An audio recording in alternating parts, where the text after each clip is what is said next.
நான் அரவிந்தை பார்த்தப்போ அரவிந்தோட கார்லேருந்து 2 பேர் பெட்டியை தூக்கிட்டு ஓடி போய் இன்னொரு காரில் ஏறி போனாங்க.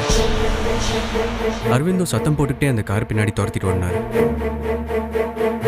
ஆமாம், அரவிந்த் ஏதாவது வேலையில் இருக்காரா? அந்த கார் அவரோடதா? அந்த பெட்டியில் என்ன இருக்கு? அதை தூக்கிட்டு போனவங்க யாரு? இந்த காருக்கும் அரவிந்துக்கும் என்ன சம்பந்தம்? இத்தனை கேள்விக்கும் ஒரே பதில், அரவிந்த் ஏதோ தப்பான வழியில் போறாரு. ஏதாவது தப்பான வழியில் போய் அரவிந்த் நாளைக்கு எதுலையாவது போய் மாட்டிக்கிட்டா அரவிந்தோட சிஸ்டரை கல்யாணம் பண்ணிக்க போறவருங்கிற முறையில் அது உங்களையும் பாதிக்கும்.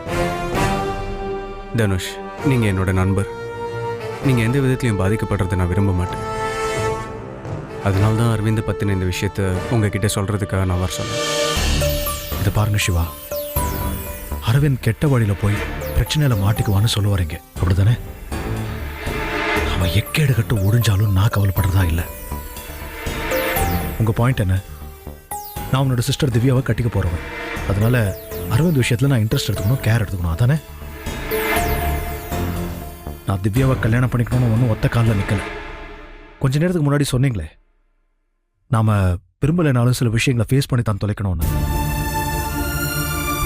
அந்த மாதிரி தான் இந்த கல்யாணம் என் மேல தேவையில்லாம திணிக்கப்பட்டிருக்கு. என் மௌனத்தை அத்தனை பேரும் பயன்படுத்திக்கிட்டாங்க.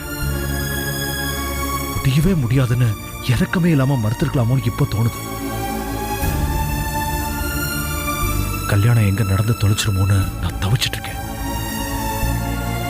எப்படி இதுல இருந்து நடுவரது தப்பிக்கிறதுன்னு ஒவ்வொரு நிமிஷமும் யோசிச்சுட்டு இருக்கேன். இந்த நிமிஷம், இந்த போராட்டம், இதான் என்னோட லைஃப். நீங்க என்னடானா என்னை கூட்டு வச்சுக்கிட்டு உன் மச்சான் அரவிந்த் பெட்டியை தூக்கிட்டு ஓடுனா, காரை துரத்துட்டு ஓடுனான்னு என்கிட்ட கதை சொல்றீங்க.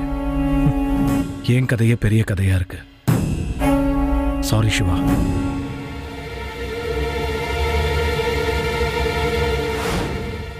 மாமா உங்க கழுத்தை பிடிச்சி வெளியே தள்ளினதை பார்த்து எனக்கும் வருத்தமா தான் இருக்கு.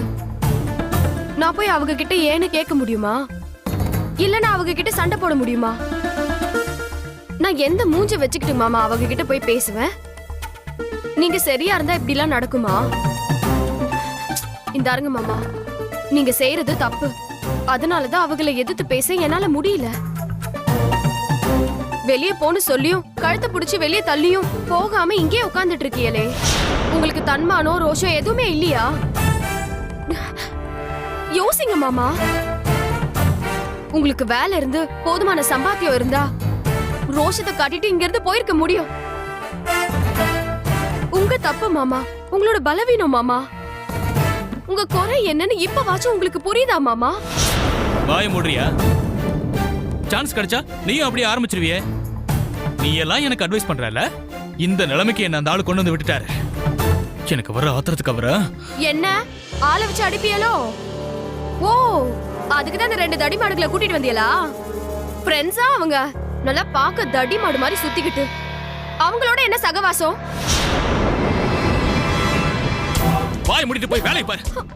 மாமா, மாமா எங்க போ?